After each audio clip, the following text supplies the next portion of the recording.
नमस्कार, आप देख रहे हैं एम न्यूज 24/7 और मैं हूं आपके साथ नलोफर अंसारी। आइए नजर डालते हैं आज की खास खबर पर। हाथरस में जेल के निर्माण के लिए धनराशि की जा चुकी है स्वीकृत।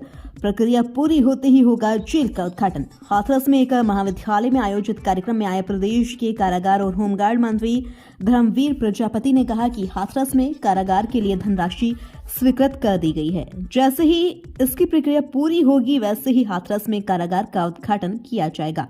मीडिया कर्मियों से वार्ता करते हुए उन्होंने कहा कि हाथरस में मेडिकल कॉलेज के लिए भी मुख्यमंत्री घोषणा कर चुके हैं और हाथरस में जल्द ही मेडिकल कॉलेज भी स्थापित होगा।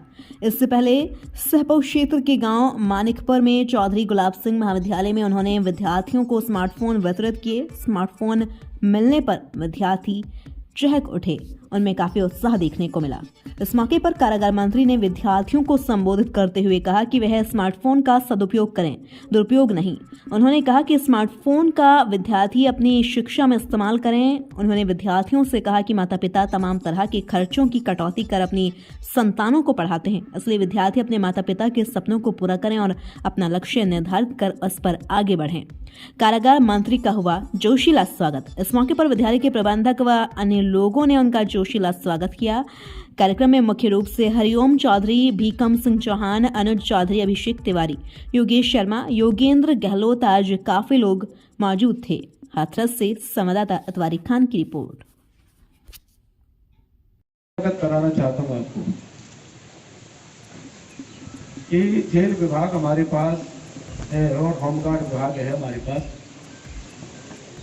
जेल विभाग में जब हम पहली बार गए, मंत्री बनने से पहले कभी हम जेल में किसी से मिलने भी नहीं गए, लेकिन पहली बार मंत्री बनने के बाद जब जेलों में जाना हुआ हमारा, हमने वहाँ जो स्थिति देखी, उसके बाद फिर हमने जरूरी समझा कि हम कॉलेज में बच्चों के साथ संवाद शुरू करें और हमने कई कॉलेजों में संवाद किया भी है और निरंतर ये प्रक्रिया हमने शुरू की है। और इसलिए शुरू की है क्योंकि जेलों में हमने जो संख्या देखी, युवाओं की संख्या बहुत बड़ी हमने देखी।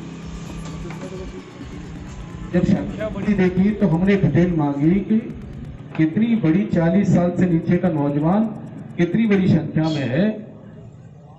तो बच्चे वो ताज्जुब करोगे आप, 1,20,000 उस समय 1,21,400 से कुछ कैदी थे उस समय।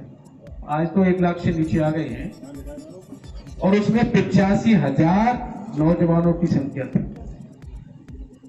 अब कल्पना करिए, 1,20,000 21,000 कैदियों में 85,000 40 साल से नीचे का नौजवान।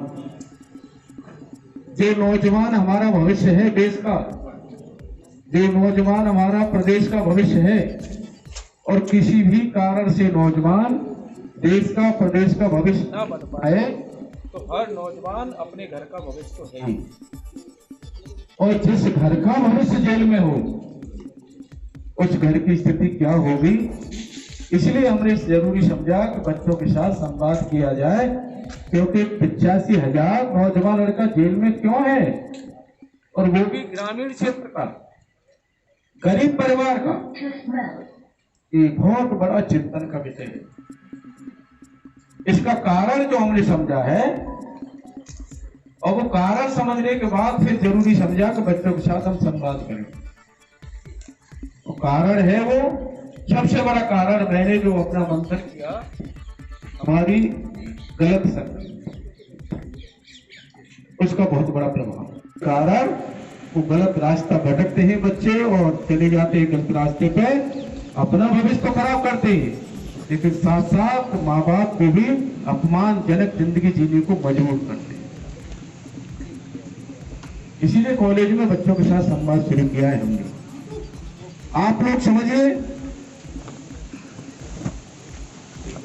जैसा आप मैं देख रहा हूं,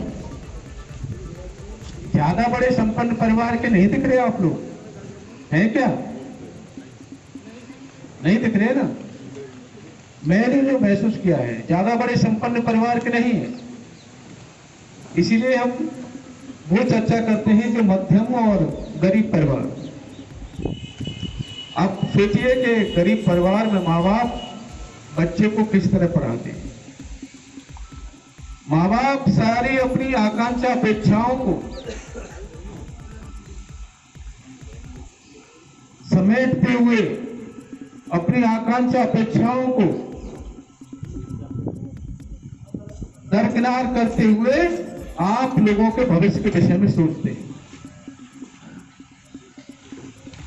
सोचिए कि गरीब परिवार में कोई व्यक्ति काम करने जाता है, चाहे खेत में काम करने जाए, चाहे कहीं फैक्ट्री में कोई काम करने जाए, और घर से जो खाना होता है वही लेकर के जाता है। और जब उसे इच्छा होती है उस पिता को कि मैं लंच के समय कुछ खा लूं, लेकिन जेब की तरफ जब ध्यान जाता है, लगता है कि मेरे पास पैसे कम हैं, फिर वो पिता सोचता है कि इस पैसे से मेरे खाने से कुछ होगा नहीं, मैं इस पैसे से शाम को सब्जी ले जाऊंगा तो पूरा घर बनेगा। वहां वो पिता अपनी इच्छा खत्म करता है। त्योहार कोई आता है, वो पिता सोचता है कपड़े बनवा लूं, लेकिन सोचता है मेरा तो कपड़े से काम चल जाएगा, मैं चला लूंगा, लेकिन बच्चों की स्कूल की फीस भरनी है, ड्रेस बननी है, किताब कॉपी खरीदनी है, वहां भी वो पिता अपनी इच्छा खत्म करता है। में जेल का निर्माण अभी शुरुआत नहीं हुई है, 26 साल से काफ़ी लंबित है। देखिए, पैसा स्वीकृत कर दिया है हमने, और निश्चित ही बहुत जल्दी जैसे प्रोसीजर पूरा होगा और उसका उद्घाटन होगा। एक और दूसरी समस्या है कि यहाँ मेडिकल कॉलेज नहीं है। मेडिकल कॉलेज की भी व्यवस्था हो तो गई है, हमारे मुख्यमंत्री जी ने घोषणा की है, और आगे वो भी व्यवस्था बनेगी।